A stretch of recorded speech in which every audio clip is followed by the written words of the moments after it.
Welcome to the FTG podcast. This podcast is for homeschool parents who are out how to build their child's character on biblical foundations. It's fun, educational, and can help you get organized and passionate about homeschooling. Twice a month for 30 minutes, we share stories, guidance, tips, and interviews with guests that are full of love for God, adventure, and are skillfully successful at coaching homeschool parents through life or homeschool issues. Our listeners become our community who get results from taking action. So join us. Here is your host, author, speaker, and creator of Fetch the Goodness, Kelly Frazier. Well, we're just going to dive right into today's podcast. Once again, I know you guys have already heard me say this, but I just feel so blessed to be able to interview another of my besties, and I am excited to have her here. Her name is Renae Warn. Renae, thank you so much for being here today. Thanks, Kelly. It's fun to see you. Thank you. That's right. We lived on a circle together in Yes. Michigan, which neither of us live there anymore, but we do know we have some great memories of our little dogs and walking them the circle and getting to know each other. Yeah. Renee, why don't we go ahead and just jump in and have you introduce yourself and give us a little background on how you ended up homeschooling? Okay. I have two adult sons, now 25 and 27, and I homeschooled from 2002 to 2016, so that's 14 years. I was a nurse, left nursing and joined my husband. We got engaged and I left nursing and joined him in campus ministry and really learned a lot about basically life and death in nursing, and then just being able to apply that to doing ministry on campus. It was really powerful time. And then my husband, we had a personal revival in our lives, and then we were in a movement of revival. So I left nursing, joined him in ministry, and then when he did this next stage of his ministry, I was home with the boys, and we did homeschool. I have a nursing background, so I have a really kind of locked and loaded mindset. It's kind of like, this is what you do, this is when you do it, this is how you assess, this is what you do with your assessment. It's very, it's not programmatic, but there's a really strong template there. And so that helped me in my homeschooling, and it hurt me in my homeschooling. So it's a little bit of both. Still in the Midwest, and that's where my heart is. Yeah, well, it's interesting when you say the word Wisconsin, it's not Wisconsin. So I can tell you moved around a little bit. Yeah. Yeah. Renee, you and I had talked about how a lot of spouses really struggle with homeschooling. And I know right now several parents have reached out to me asking, what information can I give to them to encourage their spouses to decide to do homeschooling? The thing is, I'm not into manipulating people. So, if a spouse really doesn't want to get on board, I mean, truly, that's something we have to pray through, because it's not about, shoving all kinds of information in their face and say, here, this is the reason. Right. But there's so much information out there right now about teachers being fired for their faith, about parents, not being able to say anything, even students. I was just listening to a video today about a 16-year-old student that got arrested because he was trying to stand up for, trans people getting into the restrooms and the bathrooms and the showers and all that. And a 16-year-old gets arrested because he's sharing his faith. I mean, it really has gone beyond sanity at this moment. However, we were talking about, how did you feel when Dave first mentioned about this homeschooling scenario to you? Can you share a little bit about that? Sure. I was in the midst of trauma moving from the Midwest to Colorado. We were looking for rental housing because he was going to work on his master's. And he suggested, and we had looked at Christian schools. Our oldest was going into first grade, and youngest was pre-K. And we toured a Christian school. There was no way we could afford that. It's kind of like, that's just not an option.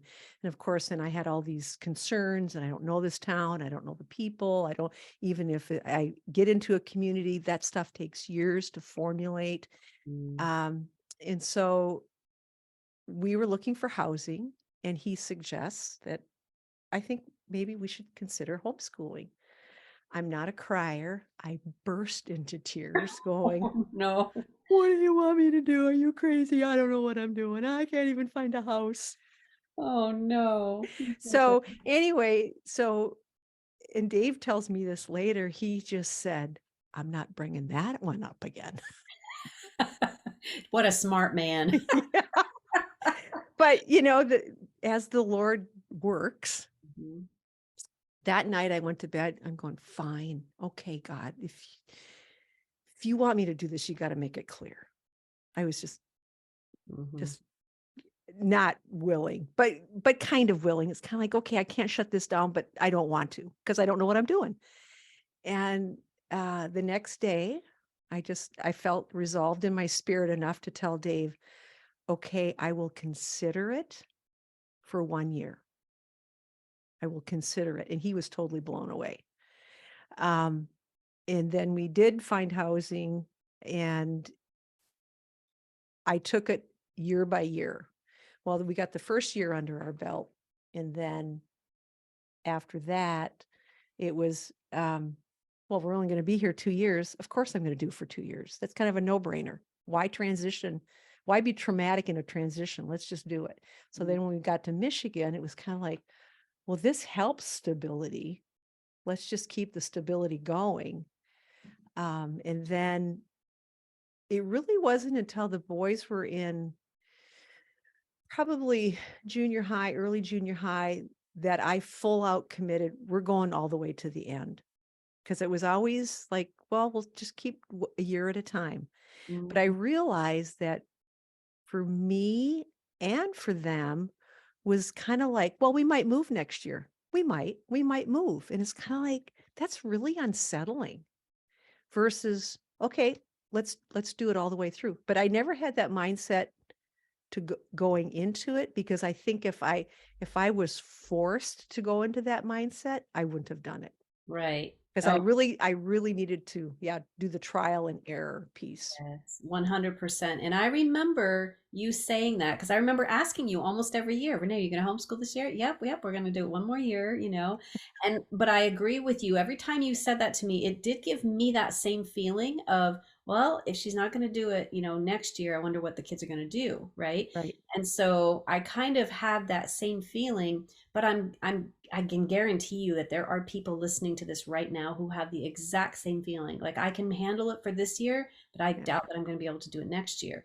So what I'm hearing you say then is that that kind of was like a non-committal sort of to Mhm. doing it to the end, and you decided at one point, all right, this is it. We're just going to do it to the end. Is that Yeah. true? Yes. Yes, Okay. that is true. And it helped settle Yeah. in me, and it kind of expanded my faith more. And I'm not quite sure what it did for the guys. I mean, I don't know that I've ever heard them speak to that. Yeah, that'd be interesting, wouldn't it? To go back Yeah. and ask them if that made any difference to them. Can you talk a little bit more about, just expand on what you mean by that helped your faith? What did that do to your faith? Uh, just to trust the Lord more in the dailiness. And okay, I know what to do. I went from a boxed curriculum, like everything included except math, my Mhm. first year, because I thought I need high structure. Then, because that's just the way I am. Give me high structure and I can bloom. Don't give me a sheet of paper and make me create, because that freaks me out. Right. Let me take something and tweak it. Yep. A lot of people can relate to what you're saying right now. I, for one, same for sure. Yep. So I took a box curriculum in the beginning, and I started going, you know what? I don't like that. There's something about it I don't like. So you go to conferences and whatnot. I would, ask the Lord, like, what do you show me how my kids learn? Because of course they're very opposite, Mhm. and I'm stuck somewhere in the middle. Um, I would ask the Lord to show me, how do they learn? How do they really learn? And I would have to learn that method, which was, you could read a book, and I read a couple books on it, and it was kind of like, oh, okay. But how it plays out is always different than the text. Right. Yes. So it was just my trust increased to the Lord. Like he would show me something, a character quality. Like one of the boys was very financially motivated. So if I wanted to discipline, I would put parameters on, well, that'll cost you something. And for one, it was finances, and for the other, it was social. So if I put the one that had financial goals in a timeout, he was fine with that. He was an introvert, totally Okay. fine. Yeah. Whereas if I said, that just cost you a quarter, it's kind of like, no. And the other one was just the opposite. I don't care. You take my money, Mom. I don't care. But don't put him in a timeout was just a killer for him. Right. So I feel like the Lord, I would ask, how do these guys learn, and who are they, and how do I mold to that? And of course, in the midst of that, he's molding me, because I got a template of what I think it should look like. Yeah. And he would, he always breaks our boxes, So true. and it's good. Amen. Amen. Well, you know something, it's interesting that you bring up the discipline because that's not something we've even talked about on any of the other interviews that I've done so far. So this is a really, really key component because isn't that what every parent has to struggle with?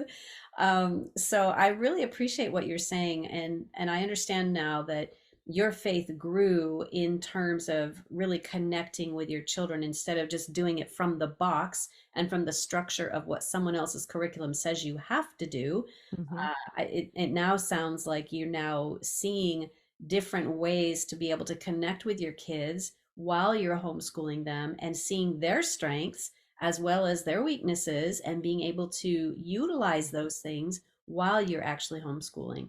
And where the faith part comes in, you literally had to lean on God in order to see that because you had a very structured mindset yourself. So Right. that's really powerful.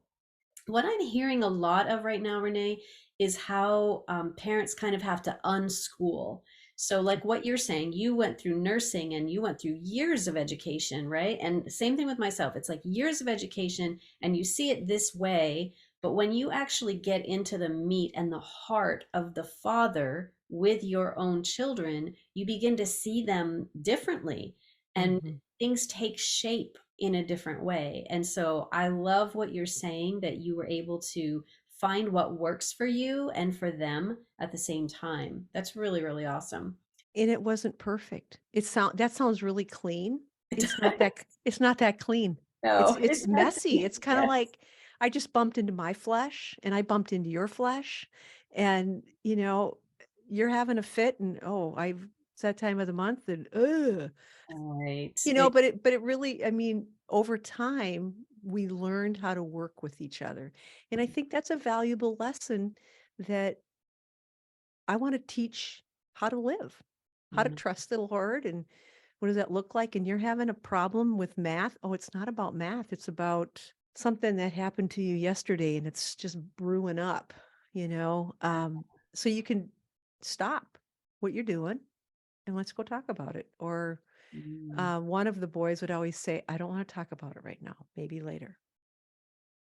He identified. Okay, that's great. Okay. And then that was permission for me to ask later. Yep, exactly. And so you learn how to honor one another. You learn how to not push one another's buttons, Mm. because that's what I hear with homeschoolers. I'd never do that. Somebody'd end up dead. Oh, But just kind of like, yeah. there's such, you just got history with each other, your family. Right. When I first started homeschooling, oldest one was in first grade, youngest was pre-K, and I literally wore a cowboy hat. Okay, I got my teacher hat on. I'm going to teach you now. And then we would have break or whatever, and I was kind of in a box, but I'd take my hat off. I'm going, okay, I'm your mom. Oh my goodness, that is I'm your so mom. cool. But that helped me, just Yes. chill, Renae, just Wow. connect with them. And it was just something physical that they could see Yep. and that I could feel, and just kind of like, oh yeah, okay. That was, I don't know, that was just Wow. kind of a, Okay. All right. I have to share something with this because this is really, really important. There are a lot of working moms right now who are also trying to homeschool, and doing both is it really, God bless them, because I know how the struggle goes, okay? Because I did the same thing. I was trying to homeschool or walk, help my daughter walk through. She did more online. She didn't do the actual, physical part, but she did a lot of the online schooling and trying to run the business and trying to help her with her schoolwork and getting things done on time. It was so difficult. So what I learned was, this comes from an entrepreneur many, many years ago. He said, when I was at work, he said, my little children did not know not to disturb me unless they saw me with my baseball cap on. And I told them, if I have my baseball cap on and if I walk into the kitchen and grab a drink, you cannot talk to me. As long as this baseball cap is on, I am at work. So, what you're saying is basically the same thing in an opposite way. When yeah, your teacher hat is on, you are teacher. When your yeah, hat is off, you are now mom, and you start to speak to them as mom. yeah, For some families, this is vitally important because there is that bridge it's like you can always cross it, right? You can always right. cross it. And for some people, especially people who are very structured, they have to have something that allows them to drop the hat of teacher, to put on the hat of mom. Yes, Okay, talk a yes. little bit about some of the challenges as well as the positive things about co-ops. Um, that was my lifeline because when we first moved to Michigan, I actually got involved in two homeschool groups. One actually turned out to be having older kids, and it actually kind of fizzled. It was more of a mom's group. But the one that I was really active in, and the boys were too, was a variety of ages, and it grew. I would say it was even had up to 40 families that were kind of in and out, but there was a core of us that we just kind of moved as an amoeba, you know. We did history, we did writing, communications over the years. Um, of course, all the physical, FIAD, gym, swimming, that kind of thing. Hands-on. One guy was really good mechanical, and he taught car mechanics for, I don't Wow. know, 8 weeks, something like that. That was awesome. Yeah. So co-oping was really central because one of the biggest, one of the first things I would hear, and it was homeschooling was getting more mainstream then, was, oh, I'm really concerned about the socialization of your children. And Oh. I learned how to say with a smile, I am too. That's why I'm homeschooling. Amen. I love it. Okay, Because can it's you kind say of that one more time? When like, someone says to you, I'm really concerned about the socialization of your children, what do you say? yes, so am I. That's why I'm homeschooling. Because it's kind of like, why do I think I'm going to put my kids, my child, in a room of 20 to 30 children and it's going to be a good mix? Yeah. And I'm not a control freak, but I get to influence on who my kids hang with. And and it was fun whether they were doing chemistry experiments or doing Lego guns or whatever, or just, then they would screw around after they finished their co-oping. Um, Yet it really became central to them establishing friends, and as well as the camaraderie between the moms. And it was really powerful. It was we really liked each other. We were starting to do life together. And um, yeah, I needed a break. They needed a break from just us doing it at home. And I don't know, it got to be not just uh, education, it was also social. And it was, these were good people. I love that. Okay, so just for those of you that are listening that may not understand what co-op actually means, let's just break that down a little bit. Co-op is when you step away from the actual classroom to go out into the community, and it could even be in your own backyard and having all the people come to your place, because I know Renee did that a few times too. but you do activities that interest your children.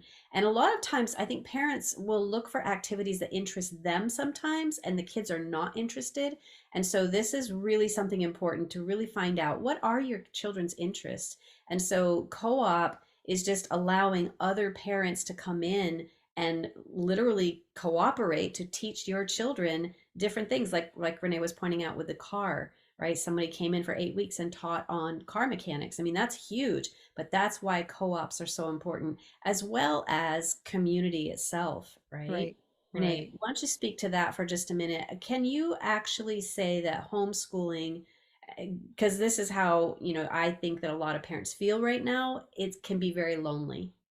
Oh, absolutely. Because you're taking it on yourself.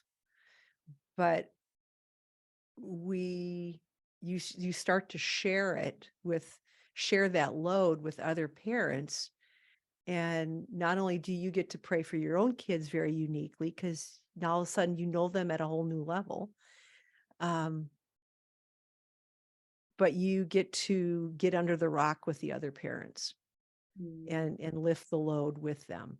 And it's really, I mean, it's important. Yeah, I agree with that co-opting uh, definition that you just said, Kelly. And I mean, we did like this mystery of history co-op group. I don't know, 3 years for sure, maybe 4. Um, but we had so much fun. We did all kinds. It was a multi-tactile learning process. I was the map lady. I love maps. And so we would do all these fun things with maps, and there's just the creativity is just, you get the juices going in people, and you see what their strong point is, going, okay, you're going to do maps and you can do writing because you're really good at it. And all those things. And then meanwhile, somebody else is good at science, and we're going to go walk the bog and bring your sketch pad because you're going to draw what you see, Mm. stuff like that. And it's Wow, really it's fun. endless. It can Yeah. literally be Yeah. endless. Yeah, what Yeah. you can come up with in a co-op. Yeah, and it's something if you don't have in your own hometown, which I would highly recommend that you look up in your homeschool associations. They probably have an extensive list of co-ops around your area. Um, Right. so I would really encourage you to look into co-oping because it really does allow you to step away from the loneliness, step away from that feeling of it's just me and my kids and I'm going crazy. Um, Right. because like Renae said, now you have a community of people who are they have your back. And when Right. you're having a down day, you can call them up and say, "Hey, look, I'm really struggling today," and they can pray with you, right? Mhm. So super, super important. And I just want to mention too that right now, because of COVID and the whole, pandemic thing, that it really brought most people online. And so there's a massive amount of parents who are only going into online communities. We have an online community. Fetch the Goodness is an online community. And it's wonderful to help the parents to connect with each other and to pray for each other and to have their backs. But I really want to encourage you to find a local connection because it really does matter so that you can go for walks with them together, go on hikes together, go out canoeing together. I mean, it Right. really, really is super important. So I just wanted to encourage that, even though I would love to just say, no, only come to our online community of Fetch the Goodness. No, I think it's vitally important for you to connect locally. So I just want to encourage that. How do you see the future of Hmm. the American school systems right now? Like, where do you see that? Because you and I have spoken about it. I mean, I've shared with you several things that are happening that some are so shocking, and then others are not surprising at all to where the direction is headed. But where do you see the American school systems going? It's currently a disaster. Mhm. Um, I lived in small town America in Michigan, and I'm living in a little bit bigger city now. And the agenda, the LGBTQ agenda, the woke agenda, the ESG, which is emotional social governance, um, all of that is agenda driven and you have school board members that are very, school boards rule. They Mhm. rule over superintendents. Um, and I see it unless unless the general public who have a heart for our kids get involved. That means going and doing your homework when it comes to voting for uh, school board members. And it's typically off season, off November vote. So it's kind of like, yeah, whatever, whatever. No, no, it's really important. Um, who's on your school board? If you don't know them, look on Facebook them and saying, oh, this is what they're talking about. This is who they are. And then, like my husband did when we were back in Michigan, he got signatures to change things up. He spent a lot of time out there doing stuff like that with a group of people. Now we would pray and as well as vote. So I think that's really important. But I think it's not just a nice idea, it's necessary, because if we don't change those components, we will lose our kids to the wolves. And I believe at some point we already are. The parental authority, the LGBTQ, transgender, I want to be, whoever I want to be. No, no, no. Excuse the frankness. These are my body parts and these are mine. Oh, this dictates who I am, Right. gender wise. And so you look at it, it's happening in small town America. It's not just happening in the big city. Right.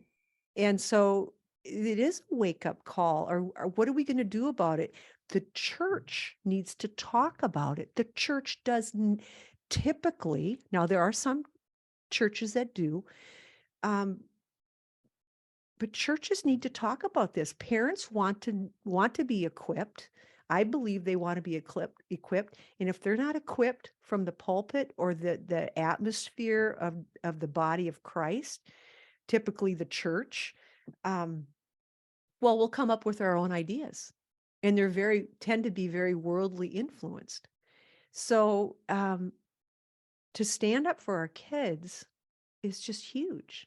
And Mm. not only do we get to be creative, and if we don't feel like we can, or we're really locked into dual income, then there's just 1,000 different ways to do it. I mean, are the churches opening their doors that we can have like small charter schools, or um, there's just so many ways to go about doing it. And I think the need of the hour is huge. If there was a mass exodus in the public school system, I think the Department of Education might might like kind Pay of cock their attention. head going like, what's going on? Yes, exactly. Which is why we're doing what we're doing. I mean, Right. we've got to get them to pay attention because so many parents, I can't wait. Like I'm headed to a convention in Florida in May for homeschooling, right? And that is expected to be so huge Yeah. because millions of people across this country are fed up. They're just fed up Right. and they're ready to walk, they're ready to take their kids out, and this is why we're doing what we're doing because we want to be able to help those parents, make that transition, that word transition in itself, from public school to homeschool if that's truly what Right. they want, and to Right. make it as flexible and easy as a step as possible because we've got to wake the people up who are pushing all these agendas. We can't do this to our children, and that It's is who they are targeting, is our kids. yeah. It's you hear the word grooming. I Yeah. believe, I believe wholeheartedly they're being sexually groomed to be trans, whatever. And I mean, it just kind of gives me chills to think that I don't want that. I don't want that on my kids. I don't want that on my grandkids. I don't want that. I don't want that even in the ballpark. Mhm. Um, and somebody would say, well, you're just being overprotective. They need to engage in the culture so they learn from it. That is a lie from the pit. Amen. You build them up. You build them up into who they were designed to be, and you work with them and you work together as a family. That's the God ordained center is the family. I mean, and you protect them and they become confident in who they are so that they can be who they are created to be, and then walk in their gifts and have some kind of discernment model in their brain, and just discernment, because there's no discernment. That's right. That's right. Because there's no discernment because they teach you not to think for yourself. Right. We need more parents to become intentional parents, and being able to risk, because it is a risk, be able to risk their own agendas, their own job, their own incomes, their own, desires to go out and do something to serve the world or whatever. It's a risk to say, you know what? I can't be doing that right now. My focus is my children. And when you make that decision, it is so powerful because you are now expanding the kingdom right within your own home. Right. What would you say was one of your most enjoyable moments with homeschooling, as well as maybe what might be one of your most embarrassing moments for homeschooling, if you had any? You probably didn't have any, but Let me just say, I got interesting comments from my sons when I asked them, "You got anything embarrassing on me?" I asked that, and they're like, yes. "No, no, but do you want some traumatic moments, Mom?" I'm like, "No, no. Only if you need only if you need healing in that." That's so funny. So maybe I'm Yeah. asking the wrong questions during this interview. Yeah, we laugh, but honestly, Oh, yeah, my gosh. I'm sure in the moment it probably was kind of traumatic for everybody, but we all have those moments where it's sink or swim. I mean, we know that. So, yes, I guarantee everybody has those moments. Yeah, So yeah. let's talk about the high and the low. Um, I think things that have really encouraged me is, again, it's kind of long term. Youngest son graduates in 2014, and of course we have a home graduation party, and he wanted donuts, so he got, oh my gosh, we bought so many donuts. Anyway, that was not the highlight. But after the party, he said, he's sitting at the kitchen table and I'm buzzing around the kitchen, and he just says, "Hey, Mom, thanks for homeschooling me. I don't think I would have done well in public school." Oh, And wow. he's the socialite. Wow, that's huge. And I stopped and I said, "Can you say that again? Can I put a microphone and hit the record Can button? you say that Yeah. again? Just one more time." I mean, like the world stopped. It's kind of like, oh my gosh.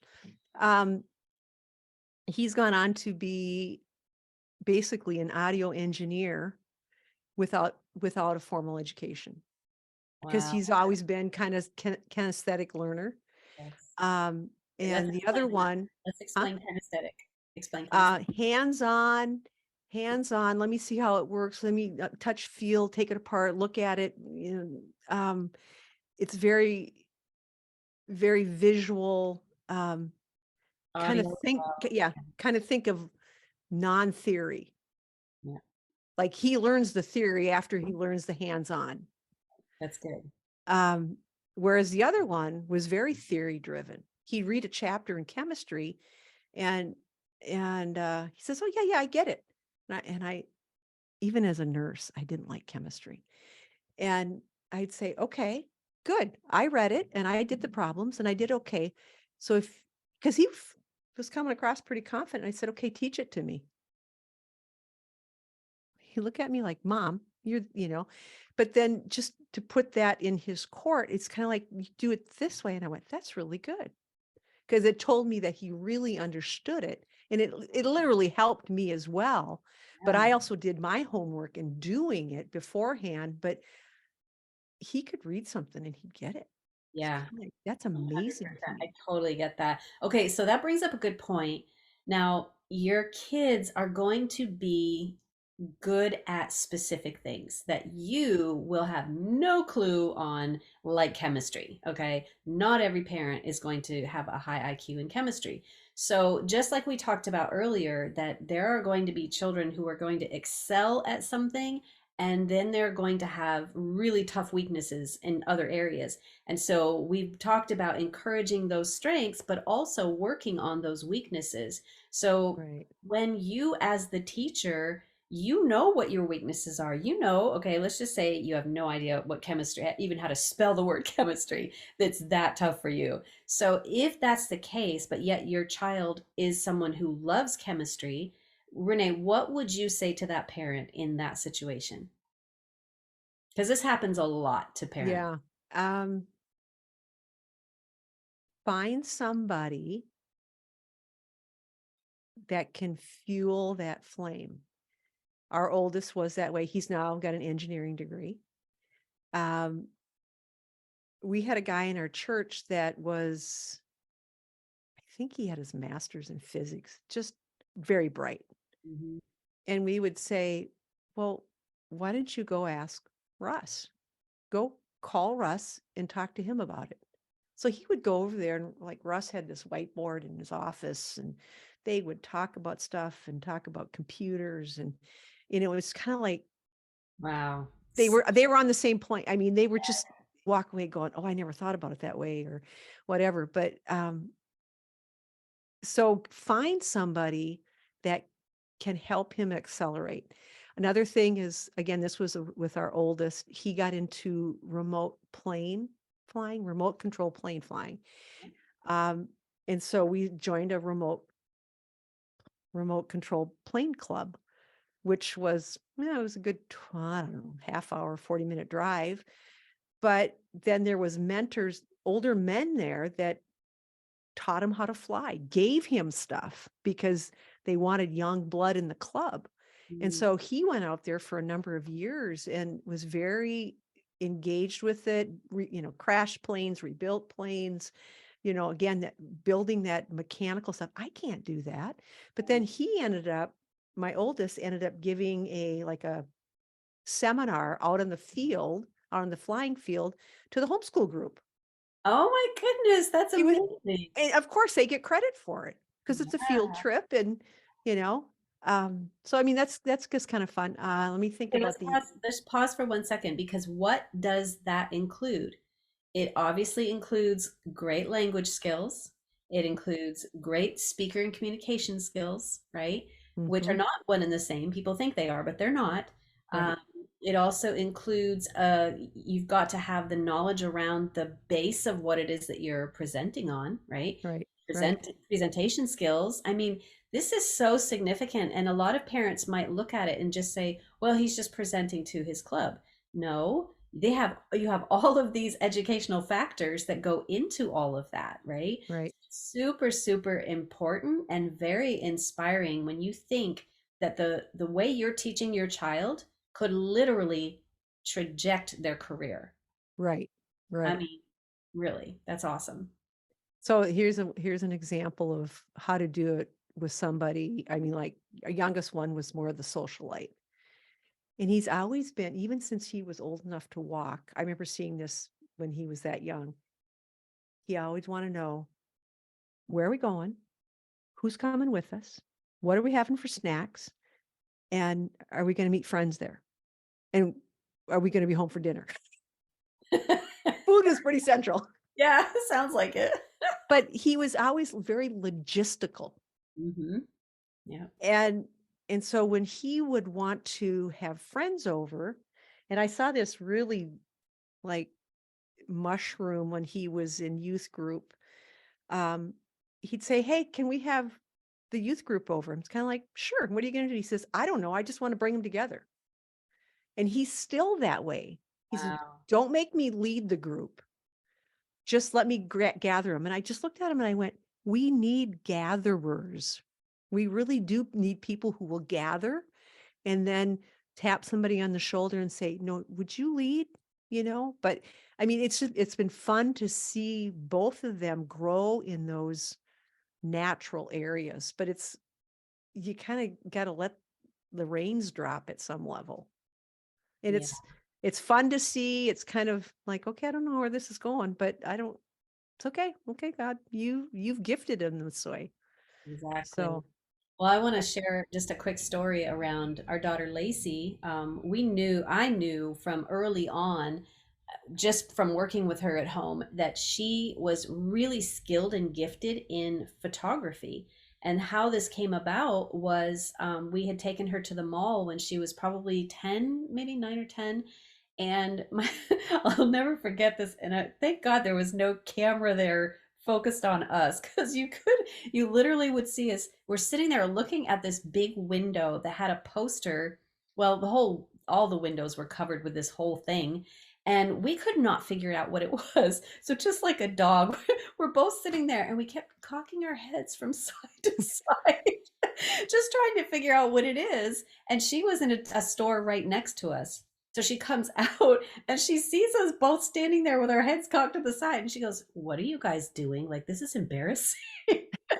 and and I just started laughing, and I go, "Honey, we're just looking at this thing. Like, we don't even know what it is." And she looks at it and she goes, "Oh, well, it's da da da da da da da." And she explained the entire thing, and then all of a sudden we could see it, right? But That's great. in that moment, I realized that she had a vision that we did not have. Right. So I knew from a very young age that this was going to be something spectacular. And let me tell you, that woman is out in Canada and she is a sought after photographer because of her skills. And she only takes pictures of families. So she does, moms and babies. And oh my goodness. I've seen some of her work. It's amazing. I mean, on Facebook. Yeah. Yeah. Well, she's done some recently that I've never seen her do before, and it is just incredible, like magazine worthy. And she has been in magazines, but I'm telling you, it really is incredible when you see your children and you can recognize a gift inside of them and to be able to nurture that gift. And I believe that that truly is what homeschooling is all about, to nurture the gifts that our children have. How many parents, even to today, and maybe you as the listener, you might be thinking, "I don't even know what my purpose is. My parents never sought out my gifts or my strengths or my talents, so I Right. don't even know what my purpose is." I fully understand and can appreciate that, and I have empathy around that.